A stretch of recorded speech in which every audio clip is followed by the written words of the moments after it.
নমস্কার বন্ধুরা, আজকের ভিডিওতে একটি মাত্র ছকের মধ্য দিয়ে স্বরধ্বনির পূর্ণাঙ্গ শ্রেণীবিভাগগুলি আলোচনা করে দেব। বন্ধুরা, তোমরা যদি একটি মাত্র ছক, এই ছকটা ভালোভাবে রপ্ত করতে পারো, ভালোভাবে আয়ত্ত করতে পারো, তাহলে এই ছকের মধ্য দিয়ে স্বরধ্বনির পূর্ণাঙ্গ শ্রেণীবিভাগ অর্থাৎ স্বরধ্বনির সমস্ত শ্রেণীবিভাগ তোমরা সহজেই মনে রাখতে পারবে এবং এর সংজ্ঞা উদাহরণ সহজেই মনে রাখতে পারবে, যেটা তোমাদের বিভিন্ন স্কুল পরীক্ষা ও অন্যান্য যে কোনো পরীক্ষায় কাজে লাগবে। আজকের ভিডিওতে স্বরধ্বনির সম্পূর্ণ শ্রেণীবিভাগ একটি মাত্র ছকের মধ্য দিয়ে আমরা আলোচনা করে দেব। ভিডিওটি শুরু থেকে শেষ পর্যন্ত দেখবে, তাহলে স্বরধ্বনির পূর্ণাঙ্গ শ্রেণীবিভাগ নিয়ে আর তোমাদের কোনো সমস্যা হবে না। বন্ধুরা, জিভের ওঠানামা অনুযায়ী স্বরধ্বনিকে চারটি ভাগে ভাগ করা যায়। এই চারটি ভাগ হলো উচ্চ স্বরধ্বনি, উচ্চ মধ্য স্বরধ্বনি, নিম্ন মধ্য স্বরধ্বনি এবং নিম্ন স্বরধ্বনি। উচ্চ স্বরধ্বনি কোনগুলো? না, যে স্বরধ্বনি গুলি সাধারণত উচ্চারণের সময় আমাদের জিভ মুখবহরের মধ্যে সবচেয়ে উঁচুতে অবস্থান করে, তাকে বলা হয় উচ্চ স্বরধ্বনি। যেটা তোমরা দেখতে পাচ্ছ, হস্যই এবং হস্যও হলো উচ্চ স্বরধ্বনি। এরপর আসছি উচ্চ মধ্য স্বরধ্বনি। উচ্চ মধ্য স্বরধ্বনি কাকে বলা হয়? যে স্বরধ্বনি দুটি উচ্চারণ করতে গেলে আমাদের জিভ উচ্চ স্বরধ্বনির উচ্চারণের সময় মুখের যে অবস্থান থাকে তার চেয়ে সামান্য একটু নিচে নেমে আসে, তাই এই স্বরধ্বনিকে বলা হয় উচ্চ মধ্য স্বরধ্বনি। এগুলি কোনগুলি? এগুলো হচ্ছে এ এবং ও, এই হচ্ছে উচ্চ মধ্য স্বরধ্বনি। এরপর আসছি নিম্ন মধ্য স্বরধ্বনি। এই স্বরধ্বনি দুটি উচ্চারণের সময় আমাদের জিভ মুখের সবচেয়ে নিচে অবস্থান করে এবং একটু উঠে মাঝের অবস্থানে যেতে চায়, এদের বলা হয় নিম্ন মধ্য স্বরধ্বনি। যেমন এ এবং অ, এ হচ্ছে নিম্ন মধ্য স্বরধ্বনি। এরপর হলো নিম্ন স্বরধ্বনি, অর্থাৎ যে স্বরধ্বনি উচ্চারণের সময় জিভ মুখের মধ্যে সবচেয়ে নিচে অবস্থান করে, সেটা হচ্ছে নিম্ন স্বরধ্বনি। যেমন হচ্ছে আ, আ হচ্ছে নিম্ন স্বরধ্বনির উদাহরণ। বন্ধুরা, এরপর জিভের এগোনো এবং পিছনো অনুযায়ী শ্রেণীবিভাগ হলো মূলত তিনটে।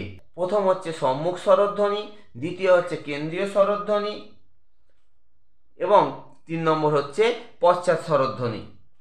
বন্ধুরা, সম্মুখ স্বরধ্বনি কোনটা?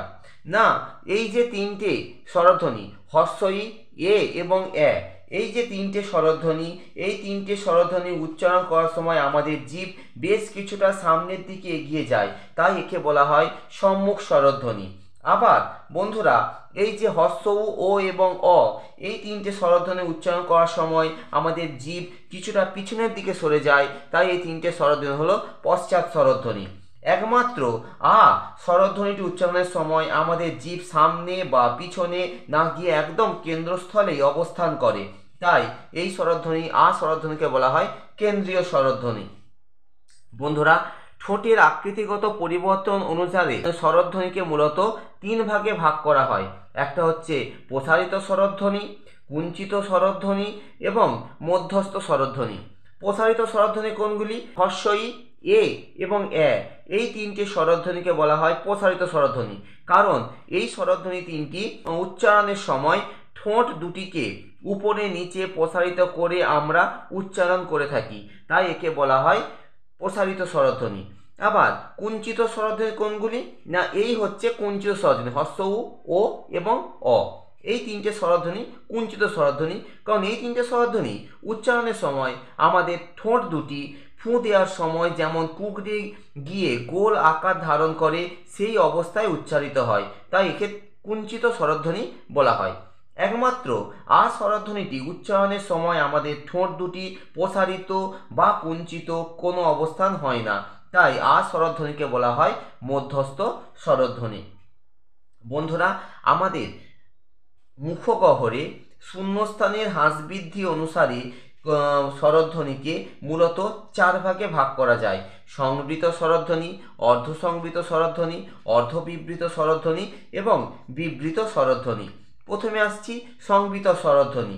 হস্যই এবং হস্য উ, এই দুটি স্বরধ্বনি হলো সংবৃত স্বরধ্বনি, কারণ যেসব স্বরধ্বনি উচ্চারণ করার সময় জিভ সামনের দিকে সবচেয়ে উঁচুতে থাকে এবং ঠোঁট দুটি সবচেয়ে কম খোলা থাকে তাদের বলা হয় সংবৃত স্বরধ্বনি।